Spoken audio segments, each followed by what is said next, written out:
اعوذ باللہ من الشیطان الرجیم بسم اللہ الرحمن الرحیم۔ سورہ رعد آیت نمبر 41۔ سورہ رعد گزشتہ کل کے درس میں اس بات کا ذکر ہوا تھا کہ جو لوگ انبیاء کا استہزاء کرتے ہیں، ان کا مذاق اڑاتے ہیں، تو اللہ فرماتے ہیں کہ آپ سے پہلے جو انبیاء گزرے ان کا بھی ایسی استہزاء کیا گیا، تو ہم نے ان لوگوں کو ڈھیل دی، ان کافروں کو، پھر ہم نے ان کو پکڑا اور اللہ کی پکڑ بڑی سخت تھی۔ اس کے ساتھ کل میں یہ بھی ذکر تھا کہ جو مشرکین ہیں، اللہ کے ساتھ شریک ٹھہرا رہے ہیں، اللہ فرماتے ہیں ہم ان کے لیے دنیا کی زندگی عذاب بنا دیں گے، وَلَعَذَابُ الْآخِرَةِ أَشَقُّ، اور آخرت کو جو عذاب ہے وہ اس سے بھی زیادہ سخت ہے۔ اور کل جنت کی اللہ تعالیٰ نے مثال ذکر کی تھی کہ متقیوں کو جو جنت دی جائے گی، اس کے پھل، اس کے اندر عیش و عشرت، آرام، سایہ، وہ اللہ تعالیٰ کی رحمت وہ دائمی ہوگی اور بہت بہترین گھر ہے۔ اس کی تعریف خود اللہ کر رہے ہیں۔ آج کی جو آیات ہے اس میں سورہ رعد کی بالکل آخری آیات، اس میں مشرکین مکہ کو یاد دہانی کروائی جا رہی ہے کہ جب آسمان سے قرآن پاک کا نزول شروع ہوا، کفر اور جہالت کی تاریکی کے اندر وہ ایمان کی، اسلام کی روشنی شروع ہوئی، تو اس نے آس پاس کا علاقہ منور کرنا شروع کر دیا۔ یریدون لیطفئوا نور اللہ، ان لوگوں نے پکا ارادہ کیا تھا، پلاننگ کی تھی کہ اللہ تعالیٰ کا یہ چراغ جو ایمان کا ہے، قرآن کا ہے، کسی طریقے سے اس کو بجھائیں۔ تو اللہ نے کہا کہ اب یہ ان کے بجھانے سے بجھے گا نہیں، اور اللہ تعالیٰ ان کو بتا رہے ہیں کہ تم لوگوں نے اپنے سارا بس لگا دیا، ساری کوشش کی، اس کے باوجود بھی تم لوگ اس کو ختم نہیں کر سکے، یہ مزید پھیلتا رہا۔ اور جو تاریکی اور کفر کی جو زمین تھی وہ تنگ ہوتی رہی۔ پہلے ساری طرف کفر تھا، پھر اب یہاں پر مکہ کے لوگ مسلمان ہوئے، یہاں سے اٹھ کے پھر مدینہ کی طرف چلے گئے، پھر مدینہ کے قبائل مسلمان ہونا شروع ہو گئے، پھر یوں وہ ریاست جو تھی وہ بڑھتی رہی، وہ ایمان والے، وہ صحابہ بڑھتے رہے، یہاں تک کہ فتح مکہ ہوا۔ جو مکہ جو کفر کا گڑھ تھا شروع میں، وہ بھی فتح ہو گیا، وہ سارے صاحب ایمان ہو گئے۔ اور جس وقت آپ صلی اللہ علیہ وسلم 23 سال بعد دنیا سے تشریف لے کے جا رہے ہیں واپس، اس وقت 1 لاکھ سے زیادہ صحابہ موجود ہیں جو ایمان کی روشنی سے منور ہیں۔ اور پھر اللہ کے پیارے پیغمبر جو ہے وہ صحابہ کو یہ کہہ رہے ہیں کہ فَلْيُبَلِّغِ الشَّاهِدُ الْغَائِبَ، کہ جو موجود ہیں وہ اس پیغام کو لے کر، اس ایمان کی روشنی کو لے کر آگے جائیں، جو موجود نہیں اس تک پہنچائیں۔ تو آج اللہ کا شکر ہے کہ 1 ارب سے زیادہ مسلمان ہیں، اگرچہ ہمارے ایمان کی قوت اس طرح کی نہیں ہے، اعمال کی کمزوری ہے، لیکن پھر بھی اللہ کا شکر ہے کہ 1400 سال میں اللہ تعالیٰ نے اس ایمان کی روشنی جو غار حرا میں ابتدا ہوئی تھی جس کی، وہ آج تک برقرار ہے اور انشاءاللہ قیامت تک یہ رہے گی۔ اولم یروا انا نأتی الارض، آئے یہ لوگ دیکھتے نہیں کہ بے شک ہم آتے ہیں زمین کی طرف، ننقصها، ہم زمین کو کم کرتے جا رہے ہیں، من اطرافها، اس کے اطراف سے۔ زمین کی کمی کا مطلب یہ ہے کہ جو مشرکین مکہ کی جو اپنے خیال تھا کہ ہمارے ہم خیال لوگ اور ہمارے ہم خیال زمین جتنی ہے جہاں پر ساری جہالت اور کفر پایا جا رہا ہے، تو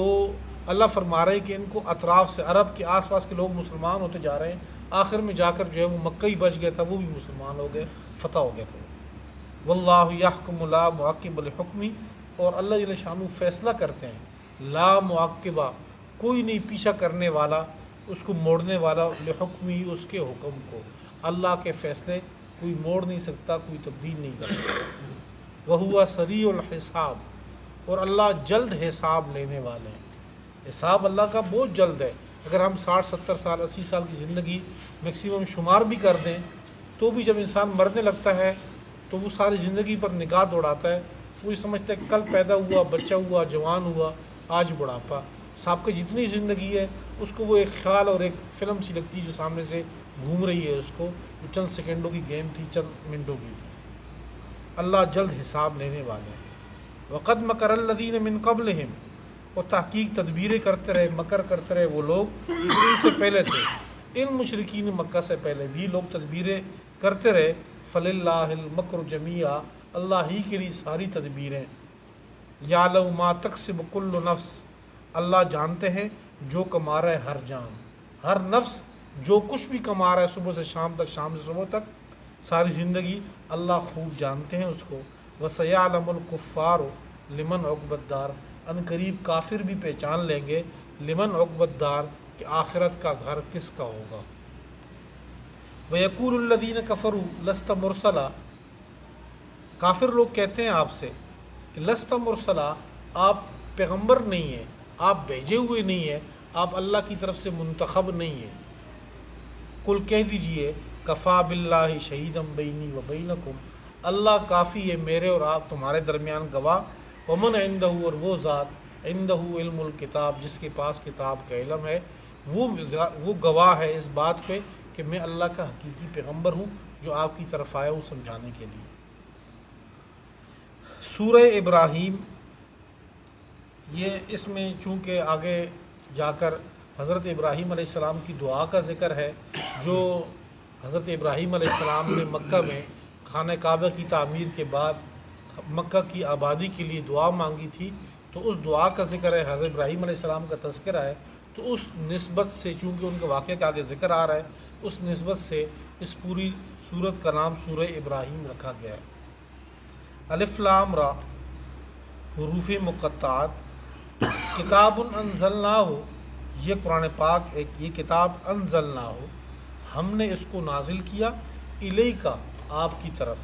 لتخرج الناس من الظلمات الی النور، آپ صلی اللہ علیہ وسلم کی ڈیوٹی یہ تھی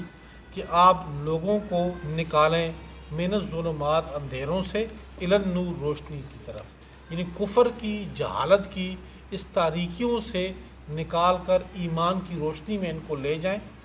بِإِذْنِ رَبِّهِمْ، اللہ کے حکم سے، ان کے رب کے حکم سے، اِلَىٰ صِرَاطِ الْعَزِيزِ الْحَمِيدِ، ایسی ذات کے راستے کی طرف جو ذات غالب ہے، الحمید، خوبیوں والا ہے، یعنی اللہ الذی لہ ما فی السماوات، یعنی وہ خوبیوں والی ذات اللہ ہے، اللہ وہ ذات ہے، لہو ما فی السماوات و ما فی الارض، کہ زمین و آسمان میں سارا کچھ اسی کا ہے، قبضہ، قدرت، اختیار، تصرف، لہو اسی کا ہے، ما فی السماوات، جو کچھ آسمان میں ہے، وما فی الارض، اور جو کچھ زمین میں، حقیقی مالک بھی وہی ہے، متصرف بھی وہی ہے۔ وویل للکافرین من عذاب شدید، ہلاکت کافروں کے لیے من عذاب شدید، انتہائی سخت عذاب۔ الذین یستحبون الحیات الدنیا علی الآخرہ، کافر وہ لوگ ہیں جنہوں نے دنیا کی زندگی کو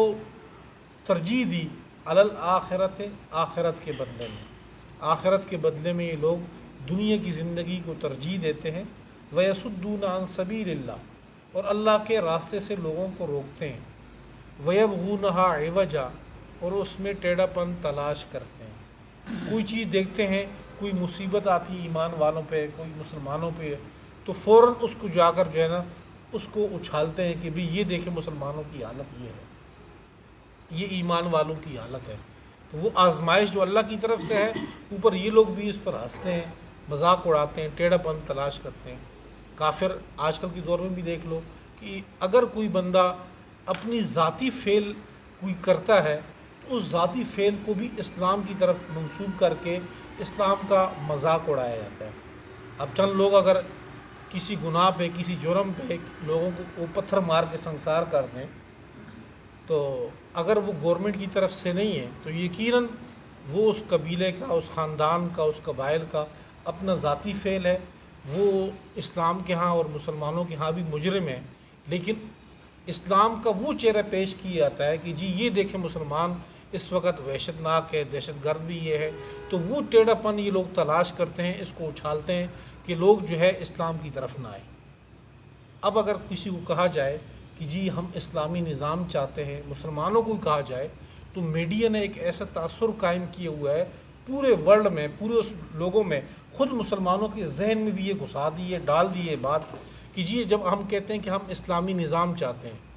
تو اسلامی نظام کہتے ہی ہمارے ذہنوں میں فوراً سب سے پہلے یہ خیال آتا ہے کہ اسلامی نظام کا مقصد یہ ہے کہ چور کا ہاتھ کاٹا جائے گا، اسلامی نظام کا مقصد یہ ہے کہ زانی کو کوڑے لگیں گے، اسلامی نظام کا مقصد یہ ہے کہ زانی شادی شدہ اگر ہو تو سنسار ہوگا، اسلامی نظام کا مقصد صرف جو چند سزائیں ہیں وہ گنے چنے 4 5 6 یا 8 10 وہ چند سزائیں جس کو حدود اور قصاص میں یہ ذکر ہے اس کو پیش کیا تھے، بھئی اسلامی نظام کا یہ مقصد ہے۔ تو ہم یہ پوچھتے ہیں کہ جس وقت اسلامی نظام آیا، خلافت یعنی کہ 30 سال تو حضرت ابوبکر صدیق رضی اللہ تعالیٰ عنہ سے لے کر حضرت علی رضی اللہ تعالیٰ عنہ 30 سال تک دور خلافت ہمارا رہا ہے۔ اس 30 سال میں ہم نے کتنے لوگوں کے ہاتھ کاٹے ہیں؟ اس 30 سال میں، کیونکہ وہ بالکل ابتدائی دور ہے جب اسلام مکمل طریقوں سے نافذ تھا، تو کتنے لوگوں کو سنسار کیا گیا ہے، کتنے گنے چنے واقعات، وہ بھی ایک صحابی رسول خود آ کر کہتے ہیں کہ جی مجھ سے یہ فعل سرزد ہو گیا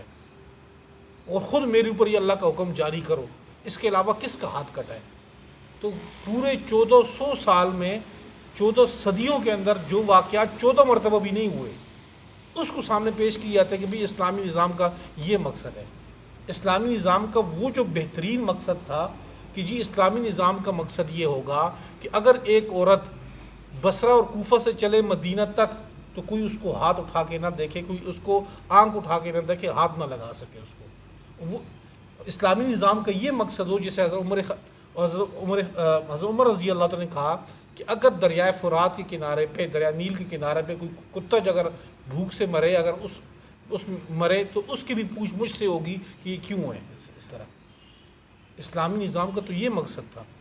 تو وہ چیزیں جو بہترین ہمارا نظام تھا اس کو پیچھے چھوڑ کے چند سزاؤں کو سامنے کیا تھا کہ جی اسلامی نظام کا مقصد یہ کہ جب آئے گا تو پھر کسی کا ہاتھ کٹے گا، کسی کا سر کٹے گا، کسی کا بازو کٹے گا، یہ چند چیزیں بنا دی ہیں اسلام کو، اور اس کو باقاعدہ اچھالا جاتا ہے۔ حالانکہ اب دیکھیں آپ صحابہ کا جو دور رہا ہے خلافت کا، تو اس میں اتنی فراوانی تھی اللہ تعالیٰ کی نعمتوں کی کہ مدینہ میں کوئی بندہ زکوٰۃ لینے والا نہیں۔ ہم یہ کہتے ہیں کہ جب اسلامی نظام آئے گا تو خوشحالی آئے گی، فراوانی آئے گی، صحت، روزگار، یہ سارے مسائل حل ہوں گے اسلامی نظام کے اندر۔ اسلامی نظام کا مقصد یہ نہیں ہے کہ بھی کسی کا ہاتھ کاٹو، کسی کا یہ، تو وہ جو چند چیزیں ہیں گنے چنے اس کو اٹھا کے جو ہے وہ اسلامی نظام کے اوپر رکھ کے وہ سب کچھ جو ہے نا وہ کرتے ہیں کہ بھئی اگر تم لوگوں نے، یعنی کہ غیر مسلموں کو تو کہتے ہیں کہ اگر آپ لوگوں نے اسلام مانا تو اس کا مقصد یہ ہے کہ آپ لوگوں کو زبردستی، عورتوں کا آ جاتا ہے زبردستی آپ کو گھروں میں بٹھایا جائے گا، آپ کو باندھا جائے گا، آپ کو جو ہے برقعے پہنائے جائیں گے، اور جو ان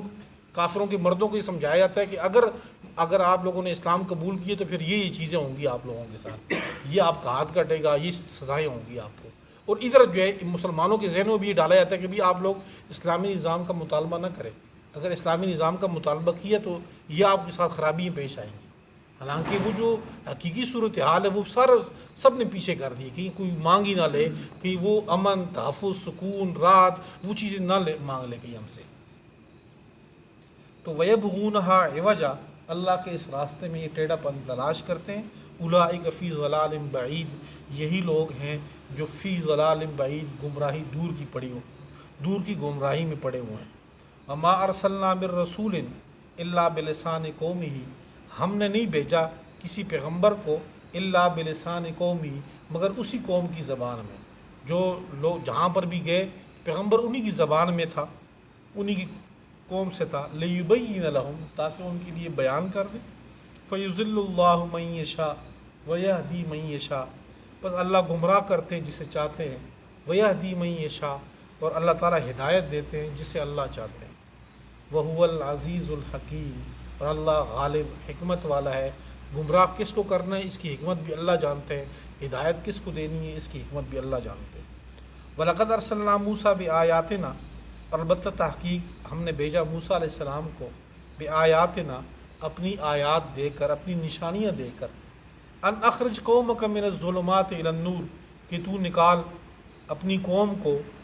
جہالت کے اندھیروں سے الی النور، ایمان کی روشنی کی طرف، وذکرہم بایام اللہ، اور ان کو نصیحت دلا بایام اللہ، اللہ کے دنوں کے ساتھ، یہ جو سابقہ قوموں کے حالات ہیں ان کے ذریعے ان کو نصیحت دلا، اللہ تعالیٰ کی جو نعمتیں ان پر ہوئی ہیں ان کے ذریعے ان کو نصیحت دلا، تاکہ وہ لوگ جو ہے کفر کی تاریکیوں سے اٹھ کے وہ ایمان کی روشنی کی طرف آ جائیں۔ ان فی ذالک الآیات، بے شک اس میں نشانی ہے البتہ، لکل صبار، ہر صبر کرنے والے، شکور، شکر گزار بندے کے لیے۔ وَإِذْ قَالَ مُوسَىٰ لِقَوْمِهِ، حضرت موسیٰ علیہ السلام کا واقعہ ایک آیت میں ذکر کیا اس کو۔ وَإِذْ قَالَ مُوسَىٰ لِقَوْمِهِ، اور جب کہا موسیٰ علیہ السلام نے اپنی قوم سے، اذکروا نعمت اللہ علیکم، کہ تم یاد کرو اللہ کی نعمتیں علیکم جو تم پر تھیں، اذ انجاکم من آل فرعون، جب تمہیں آل فرعون سے نجات دی اللہ تعالیٰ نے، یسومونکم، وہ سوء العذاب، وہ تمہیں چکاتے تھے برا عذاب، تمہیں بہت برے طریقے سے عذاب دیتے تھے، تکلیف دیتے تھے، وَيُذَبِّحُونَ أَبْنَاءَكُمْ، اور تمہارے بچوں کو وہ ذبح کرتے تھے، وَيَسْتَحْيُونَ نِسَاءَكُمْ، تمہاری عورتوں کو وہ چھوڑ دیتے تھے، ان وفی ذالکم بلاء، اور اس میں آزمائش تھی، من ربکم، تمہارے رب کی طرف سے، عظیم، بہت بڑی۔